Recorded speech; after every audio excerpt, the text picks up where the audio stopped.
Are you in the market for a new vacuum? With so many different kinds out there, it can be hard to choose the right one for you. So today, we're going to get a lesson in vacuums with Matt Bottler, General Manager of Aris Electrolux in Greenfield. Matt, it's nice to have you here. Thanks for having me, Ashley. We have a lot of different types of vacuums here in front of us, so we're going to kind of go down the line and talk about each one. Sure. Let's start on this side, right in front of you. This is a canister vac. Canister It's the vac. most versatile vacuum on the market. Okay. What's nice about it, too, is great for hardwood floors. It usually comes with hardwood floor brushes, so you want to get between all those crevices and cracks in the hardwood floors.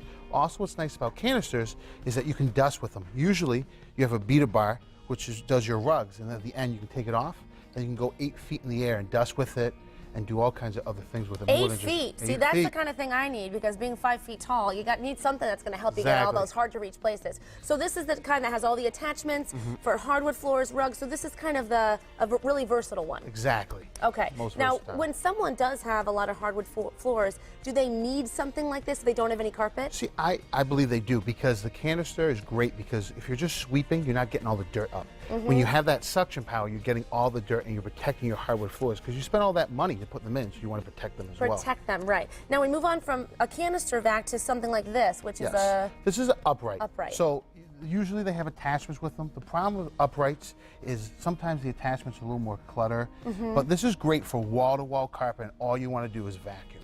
So it's great for large spaces.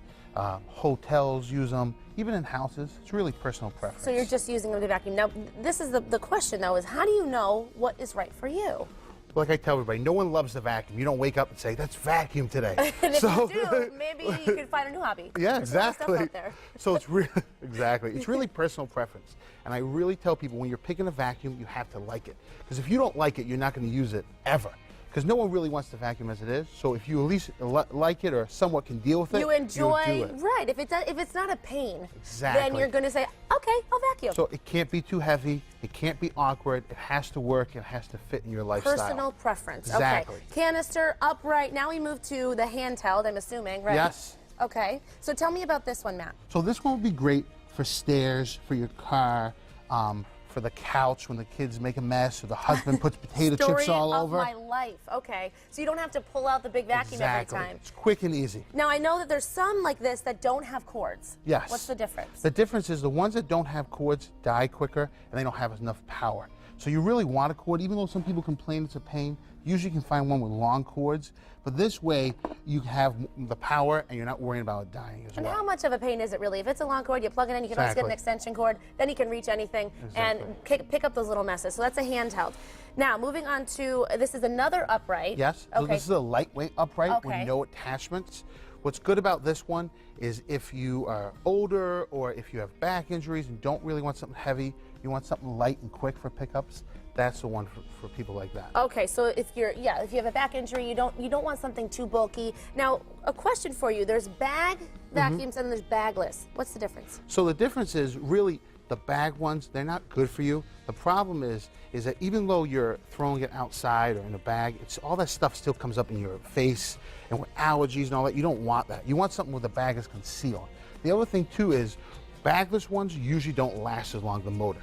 They say that protects it, and I understand that, but it doesn't really work because stuff eventually sneaks in that motor and hurts it over time. So, right, so there's not that bag that's protecting it. So it's not going to last so long, and it's not going to protect you from all the germs. So that's the difference between the two. Okay, now we're moving on from these kind of standard vacuums to the central vac. All right, tell me about this thing. So now this one is built in your house. So you can put it into pre-existing houses or new houses. And what happens with it, it goes in a central area. So we'll go in your basement, go in a closet or an attic. Then you have pipes through the walls and you have outlets. You have a 35-foot hose. You put your hose in and then you can go from room to room to do it. And all the pipes go back to one central area, which is the tank. That can hold quite a bit of dust and potato chips. And dirt and everything. And dirt and whatever else you're sucking up. And you're not replacing bags usually. And it's one central area, and you empty it every couple of months. That's the advantage to that, too. It also builds value to your house as well. Really? All right. That's what. So this isn't anything you cook in. It's no, a central. Not a lobster pot. Not a lobster Don't mistake that. Or a turkey fryer. No. Matt, thank you so much. Hopefully we've helped people make a decision on what vacuum is best for them, so when they go out to buy one, they know exactly what they need to look for. Thanks so much for being here. You. Great to have you.